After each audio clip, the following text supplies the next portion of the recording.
좋아요, 구독!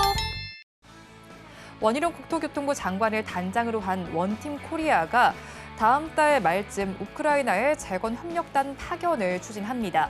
이번 원팀 코리아에는 우크라이나 재건 사업 참여 의사가 있는 건설과 에너지, 수자원, IT, 그리고 철도 등 분야의 기업 약 10곳이 참여할 방침입니다.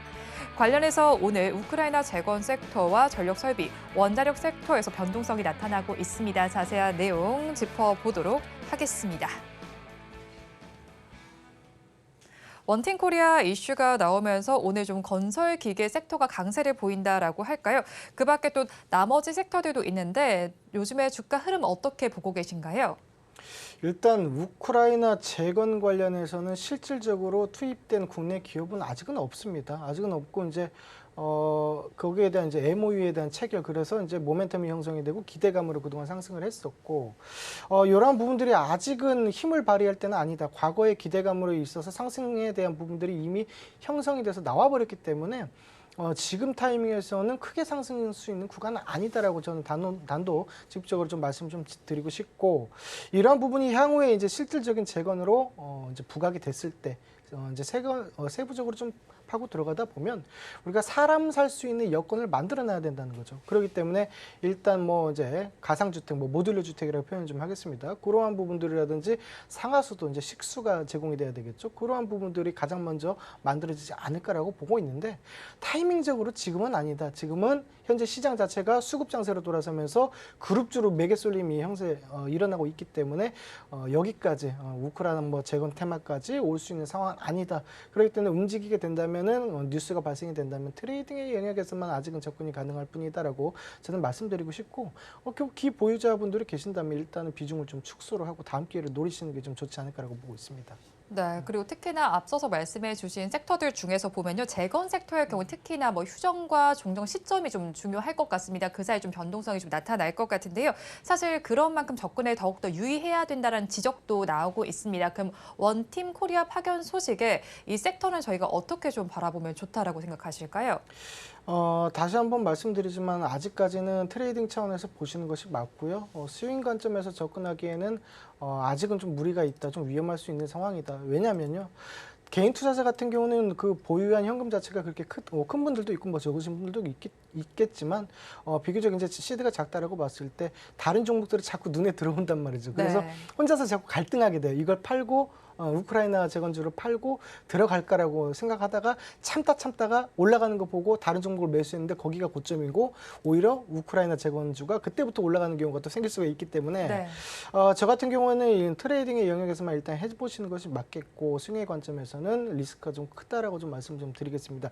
물론 차트적으로 봤을 때 모듈러 주택 관련해서는 뭐 SY가 이제 대장주인데, 차트적으로는 지금 현재가 4,260원을 만들어내면서 이제 지지 캔들이 좀 형성이 좀 되려고 하는 모습들이 포착은 좀 되고 있습니다.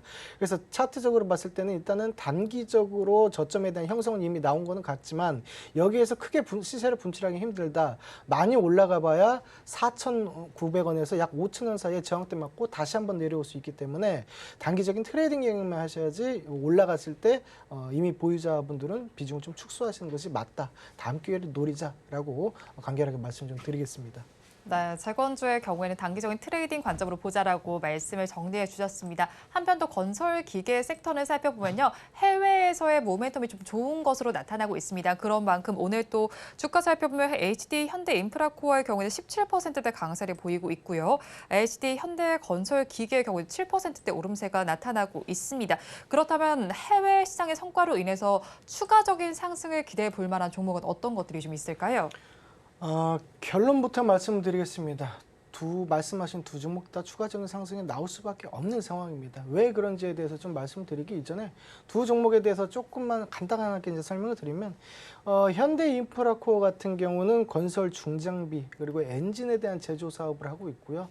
그다음에 현대건설기계 같은 경우는 건설 이쪽에 대해서 건설기계 장비를 렌탈해주는 사업 쪽으로 현재 비중을 좀 높이고 있는 실정이다라고 봐주면 되겠습니다. 그래서 겉으로 봤을 때는 비슷한데, 하나는 이제 제조 사업 쪽이고 하나는 이제 그런 부분을 렌탈해주는 사업이다라고 좀 간략하게 좀 설명 좀 드리겠고, 이러한 부분들이 저는 사실은 그 북미 쪽의 인프라에 대한 확충에 대한 영향 이외에도 더 좋은 것들이 남아 있다라고 저는 표현을 좀 해드리고 싶은데 추가적으로 봤을 때는 얼마 전이라고 좀 표현하겠습니다. 튀르키예 대지진이 좀 있었죠. 네. 여기에 대한 복구 작업이 일어나야 된다는 거죠. 현재도 뭐 일어나고 있지만 아직 추가적으로 계속돼야 된다는 내용인데 그러한 부분과 나중에 이제 우크라이나 종전에 대한 휴전에 대한 얘기가 나왔을 때 또 우크라이나 재건에 대한 모습들도 겹퍼제가 좀 될 수 있겠다라고 좀 표현을 드리고 싶고 이러한 부분들이 저는 모멘텀만 형성됐다, 단순히 기대감만 형성됐다라고 보기는 힘듭니다. 추가적으로 실적이 기반이 되고 있고 과거에 비해서 매출이라든지 이런 부분들이 확장이 좀 일어나고 있기 때문에 저는 이러한 것들이 추가적으로 이제 수혜가 좀 가능할 수 있다. 그래서 주가 상승을 견인할 수 있겠다라고 보고 있습니다. 실질적으로 뭐 이러한 종목들 이외에도 뭐 진성 TEC 같은 경우도 뭐 상승을 하고 있는 부분이 있는데 주가적으로 봤을 때는 이제 차트를 봤을 때는 대부분이 이제 바닥권에서 거래량을 넣어놓고 신규에 대한 매수에 대한 수급세가 몰리게 되면서 지금 굉장히 큰 상승을 좀 하고 있는 상황인데 이러한 부분들이 오늘 단기적으로 일시적으로 저는 끝나지 않을 거라고 봅니다. 오히려 내려왔을 때는 우리가 분할 매수 관점으로 한번 매수를 해봐도 좋겠다라고 말씀 좀 드리겠는데 차트 제가 하나만 보여드리겠습니다. 네. 현대 인프라코어만 한번 보여드릴 텐데 이거를 보시게 되면요. 자, 월봉부터 돌아보게 되면은 과거에서 이제 역배열 추세에 있었습니다. 그리고 거래량이 2020년부터 21년까지 올라오게 되면서 대쌍바닥을 한번 찍게 되고 그 다음에 정배열로 만드는 과정이 이번에 오늘 이제 만들어졌다 해도 과언이 아닌데 올해 들어서 이제 정배열에 대한 추세가 만들어졌다는 거죠. 그렇기 때문에 중장기적으로 추세에 대한 우상향도 충분히 기대해 볼 수 있다라고 보는 거고 제가 보기에는 오늘 이게 상당한 거래량이 좀 포함되어 있는데 이 봉 자체가 오늘 25일 이 봉이 기준봉이 되어서 작용할 확률이 굉장히 크다라고 좀 말씀드릴 수 있겠습니다. 즉 다시 얘기해서 증시에 대한 악영향, 그러니까 증시가 우리가 빠졌을 때 다른 종목들이 영향을 받을 수밖에 없는데 그 영향만 아니라면 11,000원대죠. 11,000원대만 훼손하지 않는다면 꾸준하게 우상향할 수 있는 모습도 만들어질 수 있다라고 좀 볼 수 있겠고 한 가지 예시를 들어서 말씀드리면 여러분들이 찾아보시면 되겠는데 HD 현대엘렉트릭 같은 경우도 저점에서부터 꾸준히 우상향하는 모습들이 나왔습니다. 지금까지도 우상향하고 있습니다. 즉 다시 얘기해서 제가 말씀드리고 싶은 점은 그러한 모습처럼 계속적으로 계단식으로 우상향할 수 있는 모습들이 나올 수 있을 것이다라고 보고 있습니다. 네, 그렇다면 오늘 가지고 오신 섹터 중에서 탑픽 종목은 어떤 걸로 가지고 오셨을까요? 저는 일단 진성 TEC를 좀 말씀드리고 싶습니다.